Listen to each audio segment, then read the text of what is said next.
Hello. My name is Mark Barden. Just 4 months ago, my wife Jackie and I lost our son. And our children, James and Natalie, they lost their little brother, Daniel. Daniel was a first grader at Sandy Hook Elementary School. Our sweet 7-year-old Daniel was one of 20 children, 6 adults, lost on December 14th. I have to say, it feels like it was just yesterday. In our deepest grief, we were supported by the love of our families and comforted by the love and prayers we received from millions of America from every corner of the country.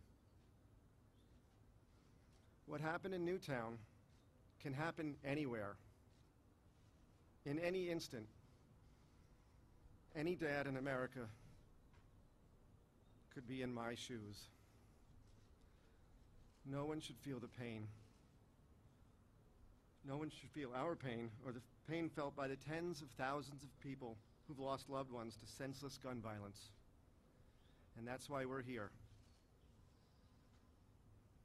2 weeks ago, 12 of us from Newtown came to meet with U.S. senators and have a conversation about how to bring common sense solutions to the issues of gun violence.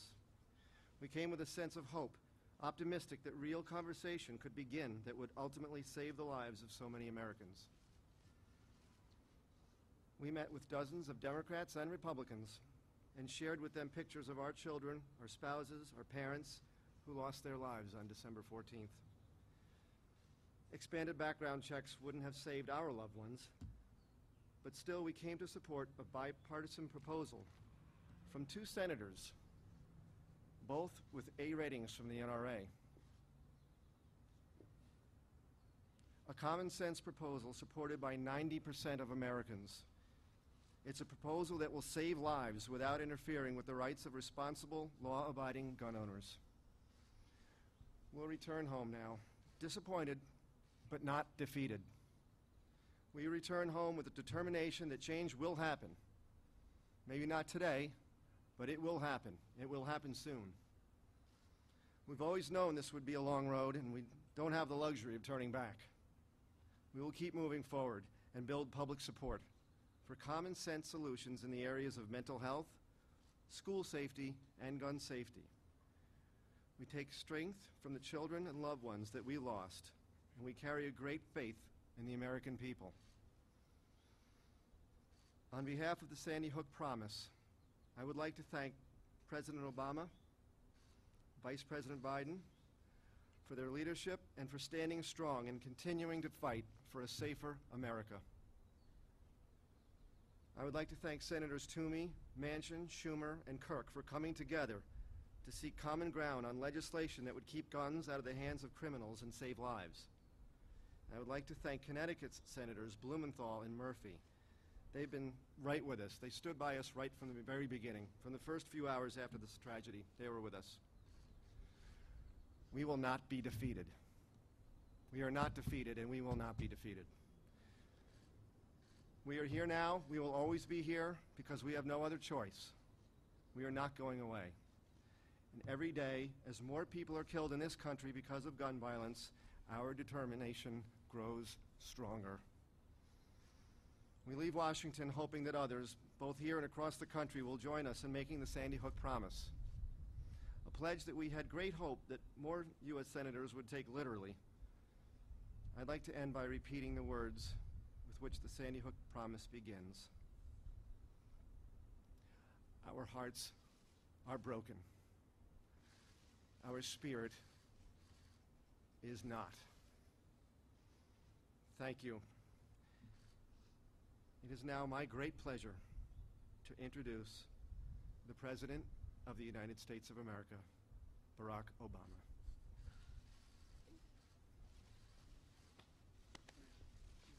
Good job.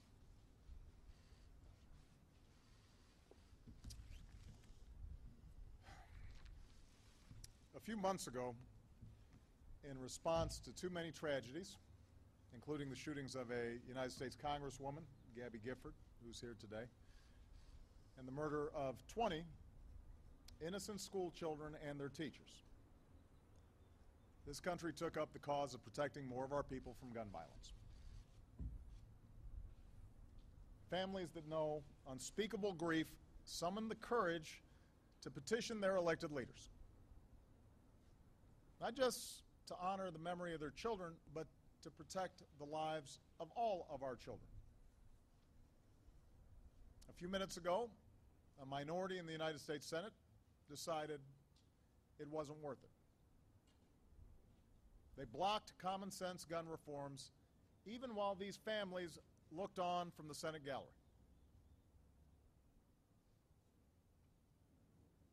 By now, it's well known that 90% of the American people support universal background checks that make it harder for a dangerous person to buy a gun. We're talking about convicted felons, people convicted of domestic violence, people with a severe mental illness. 90% of Americans support that idea. Most Americans think that's already the law.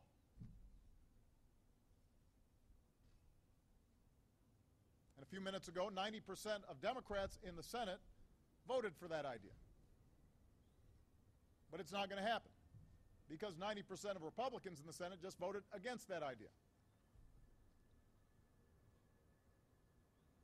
A majority of senators voted yes to protecting more of our citizens with smarter background checks. But by this continuing distortion of Senate rules, a minority was able to block it from moving forward.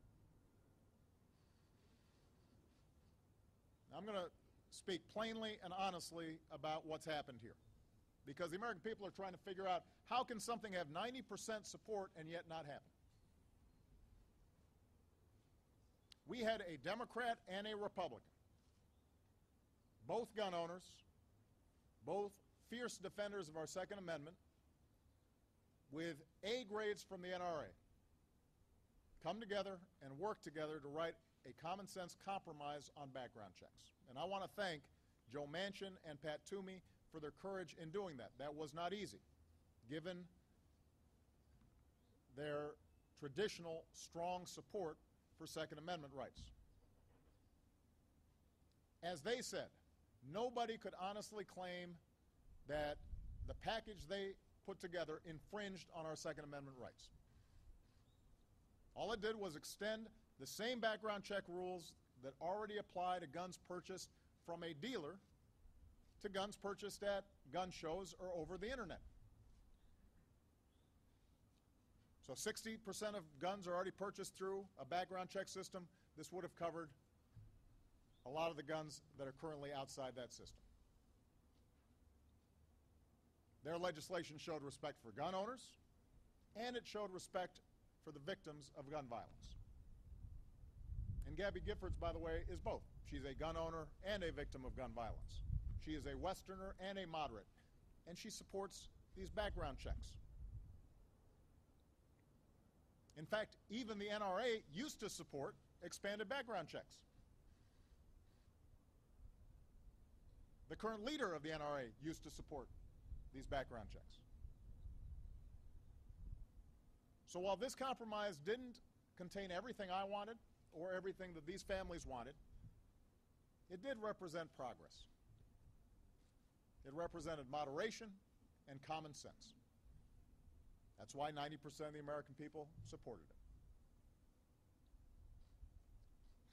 But instead of supporting this compromise, the gun lobby and its allies willfully lied about the bill. They claimed that it would create some sort of big brother gun registry, even though the bill did the opposite. This legislation, in fact, outlawed any registry. Plain and simple, right there in the text. But that didn't matter. And unfortunately, this pattern of spreading untruths about this legislation served a purpose, because those lies upset an intense minority of gun owners, and that in turn intimidated a lot of senators. And I talked to several of these senators over the past few weeks, and they're all good people. I know all of them were shocked by tragedies like Newtown. And I also understand that they come from states that are strongly pro-gun, and I've consistently said that there are regional differences when it comes to guns, and that both sides have to listen to each other. But the fact is, most of these senators could not offer any good reason why we wouldn't want to make it harder for criminals and those with severe mental illnesses to buy a gun.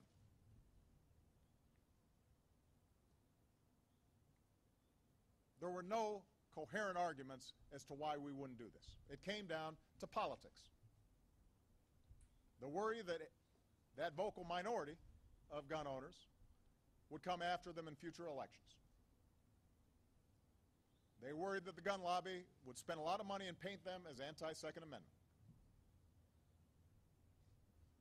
And obviously a lot of Republicans had that fear, but Democrats had that fear too. And so they caved to the pressure. And they started looking for an excuse, any excuse, to vote no. One common argument I heard was that this legislation wouldn't prevent all future massacres. And that's true. As I said from the start, no single piece of legislation can stop every act of violence and evil. We learned that tragically just 2 days ago. But if action by Congress could have saved one person, one child, a few hundred, a few thousand, if it could have prevented those people from losing their lives to gun violence in the future while preserving our Second Amendment rights, we had an obligation to try. And this legislation met that test. And too many senators failed theirs.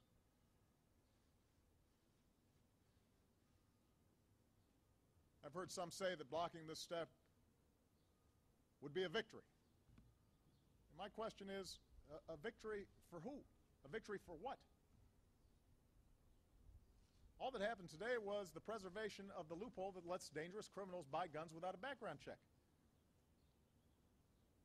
That didn't make our kids safer. Victory for not doing something that 90% of Americans, 80% of Republicans, the vast majority of your constituents wanted to get done? It begs the question, who are we here to represent?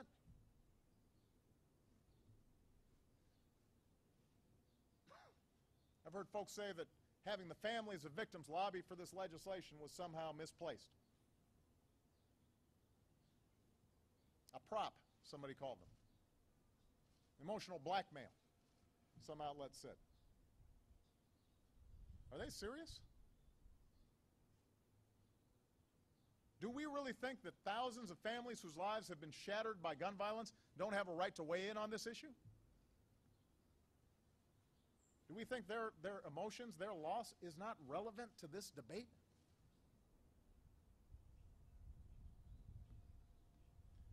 So all in all, this was a pretty shameful day for Washington.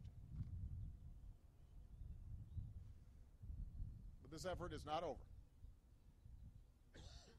I want to make it clear to the American people, we can still bring about meaningful changes that reduce gun violence so long as the American people don't give up on it. Even without Congress, my administration will keep doing everything it can to protect more of our communities. We're going to address the barriers that prevent states from participating in the existing background check system. We're going to give law enforcement more information about lost and stolen guns so it can do its job. We're going to help to put in place emergency plans to protect our children in their schools. But we can do more if Congress gets its act together. And if this Congress refuses to listen to the American people and pass common sense gun legislation, then the real impact is going to have to come from the voters.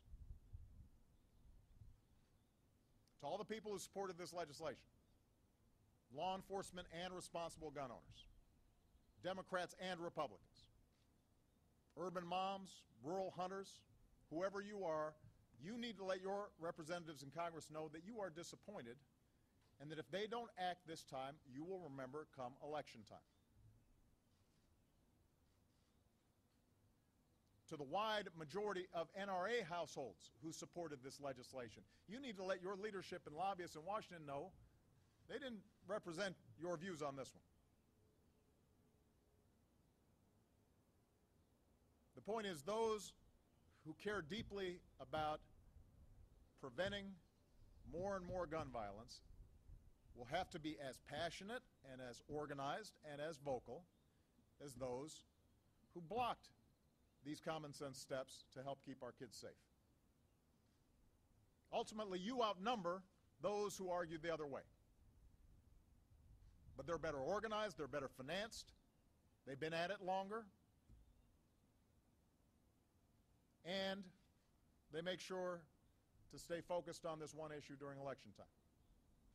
And that's the reason why you can have something that 90% of Americans support, and you can't get it through the Senate or the House of Representatives. So to change Washington, you, the American people, are going to have to sustain some passion about this. And when necessary, you've got to send the right people to Washington. And that requires strength. And it requires persistence. And that's the one thing that these families should have inspired in all of us. I still don't know how they have been able to muster up the strength to do what they've been doing over the last several weeks, last several months. And I see this as just round one.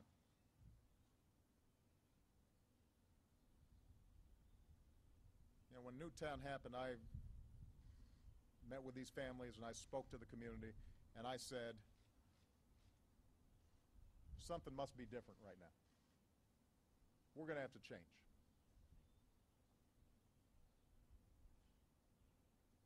And that's what the whole country said. Everybody talked about how we were going to change something to make sure this didn't happen again. Just like everybody talked about how we needed to do something after Aurora. Everybody talked about we need to change something after Tucson.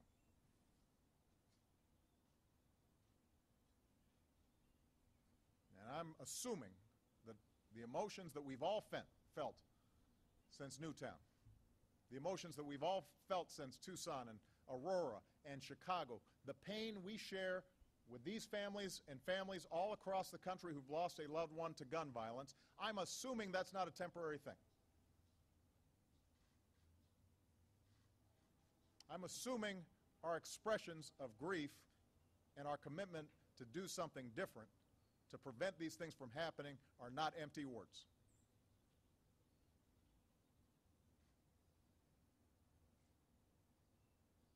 I believe we're going to be able to get this done. Sooner or later, we are going to get this right. The memories of these children demand it, and so the American people. Thank you very much, everybody.